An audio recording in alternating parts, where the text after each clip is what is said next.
Kung kayo po ay bibisita sa Bohol, marami po kayong mabibisitang historical site. Marami rin po kayong matitikmang iba-ibang mga delicacy sa Kabisiyan. Ako po si Congressman Artia. Halika na, bisitahin po natin ng iba-ibang bayan sa 3rd District sa Bohol.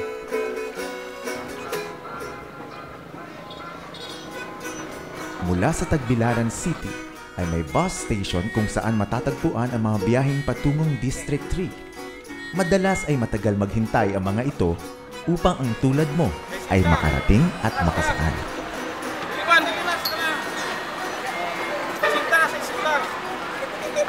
Karamihan sa mga bus dito ay ordinaryo o walang aircon.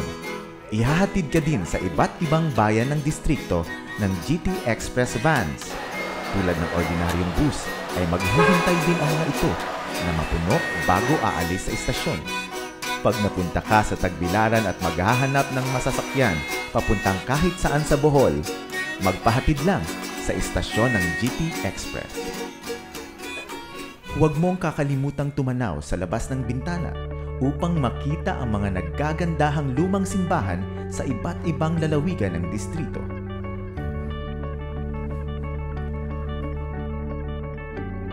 Tulad ng simbahan ng Dimyao na itinayo noong 1900s, sa kasalukuyan ay iniimbentaryo at iniingatan ang mga banal na alaala ng sinaunang panahon sa loob ng simbahang ito.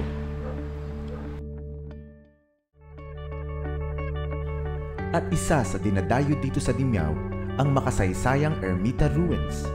Ito ay mga guho ng mga establishmentong yari sa Coralline Limestone na itinayo noong panahon ng Kastila.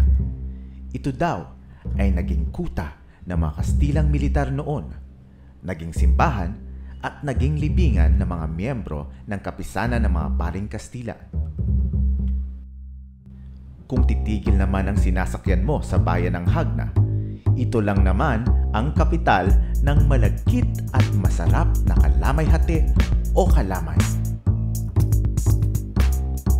Maingat ang paggawa ng kalamay sa Hagna.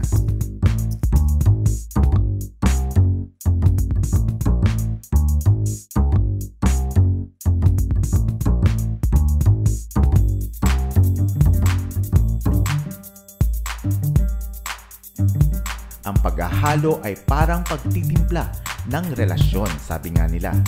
Sa pagtsatsaga ay lalong lalapot hanggang maging tamang-tama ang lagkit ng pagtitinginan, ng kalamay pala. Habang mainit na mainit ay ilalagay ito sa malinis na baon ng niyog.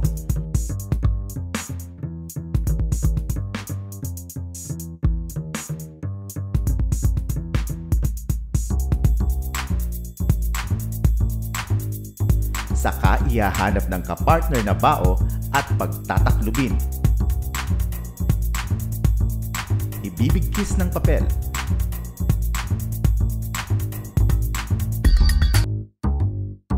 At saka dedekorasyonan ng pulang papel. Bilang tanda na ang kalamay namin ay buong pagmamahal na handog sa inyo. Siyempre, madami pang pwedeng ipampasalubong na mabibili sa Bohol.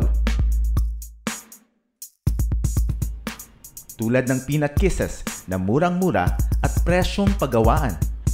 At ang mga mumunting souvenirs ng aming pinakasikat na hayop, ang tarsier.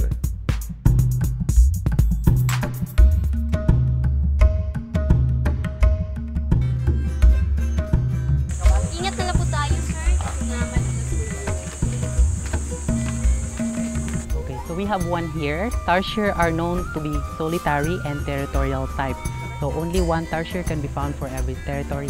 And speaking of territory, they use their urine to mark their territory as well, just like dogs do.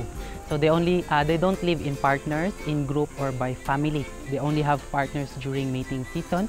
That, as I have mentioned a while ago, it starts from October until January. And before, tarsiers are allowed to be touched or even to be put on their palms. But now we are not allowing it anymore because tarsiers has a suicidal tendencies, or they are suicidal by nature. They commit suicide by banging their head on a tree. So we have here.